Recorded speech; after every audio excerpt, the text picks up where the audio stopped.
My magical trip to Iran started in Shiraz, one of the oldest cities of ancient Persia, the city of poets and beautiful gardens. It was here that I discovered two of the most stunning mosques in the world. I first visited the 19th-century Nazir-ul-Mulk Mosque, also called the Pink Mosque due to its multicolored tiles and facades of stained glass in tones of pink and magenta. When the sun rises over Shiraz, the sunlight bursts through the windows and illuminates the walls and floors of the mosque with beautiful and vibrant colors, creating a kaleidoscopic rainbow effect. It's a very magical and a humbling experience. After my visit to the mosque, I had lunch at a restaurant called Kohan, which turned out to be my favorite restaurant in Shiraz. Kohan was designed by renowned Iranian architect Mehrdad Iravanian. Not only is the traditional Iranian food simply delicious, but the design is stunning. Behind the scenes on the Jamaican Rhapsody shoot after lunch, I went on to visit the Shah Cheragh Mosque, an incredibly beautiful mosque with the most unusual interiors to a Western eye, made entirely of a mosaic of mirrors and glass. It is such an awe-inspiring and ethereal place to visit. Words can't describe how surreal the mosaic is to stand under.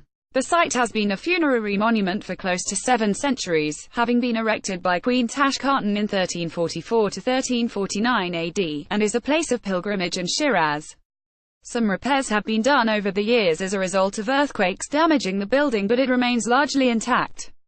The next day I started my road trip through the desert landscape on my way to the magnificent ruins of Persepolis, about 60 kilometers northeast of Shiraz, and ended in the city of Isfahan, which is one of the most beautiful and relaxing cities in Iran.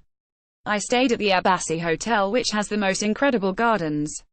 It is often referred to as the most beautiful hotel in the Middle East as it is so ornate and grand. It felt a little like staying in a Wes Anderson film with its perfect aesthetic details.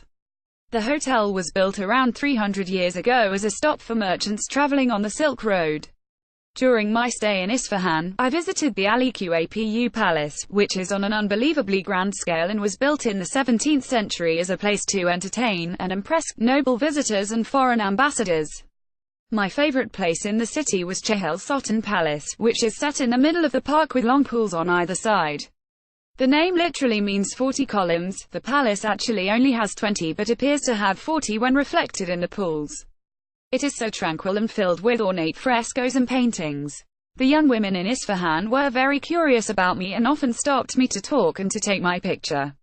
There are very few tourists in Iran, and the women are intrigued by female tourists and how they dress and cover themselves. I loved stopping to speak with them and to learn more about their culture in return. I went on to the city of Kashan and stayed at Imariha House, one of the most beautiful boutique hotels and historical houses. I spent my stay there relaxing and taking in its many courtyards and rose gardens. While in Kashan, I took a trip to visit Habate Bey House, which was my favorite historic house. Built in the 19th century as a private residence.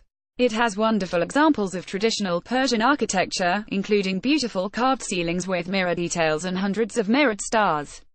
As you walk through the streets of Kashan, the smell of roses follows you, and in almost every corner they sell different types of rose water, which is a delicious and refreshing drink. Kashan is famous for its rose plantations and rose perfumes, and every May there is even a festival to celebrate the fragrant flower. They have been grown in Iran since the 5th century and are used for medicinal purposes as well as for the aesthetic and poetic.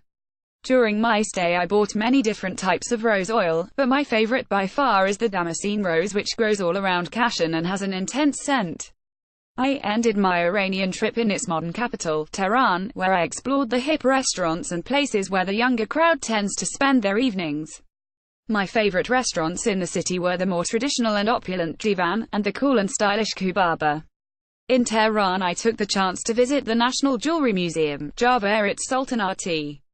The museum holds the most precious collection of gemstones and crown jewels that remain from the ancient Persian kings, including bejeweled crowns, globes, swords and other ceremonial wear.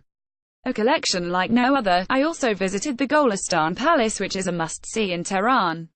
The palace has its own hall of mirrors to rival Versailles and was once the official residence of the Qajar dynasty. Throughout my travels I found it intensely interesting to see the fashion of the young women and how they experiment with their veils to reflect a sense of personal style. As a designer, the country offered me a great deal of aesthetic and cultural inspiration and taught me an incredible amount about its rich history. I hope to return to discover more.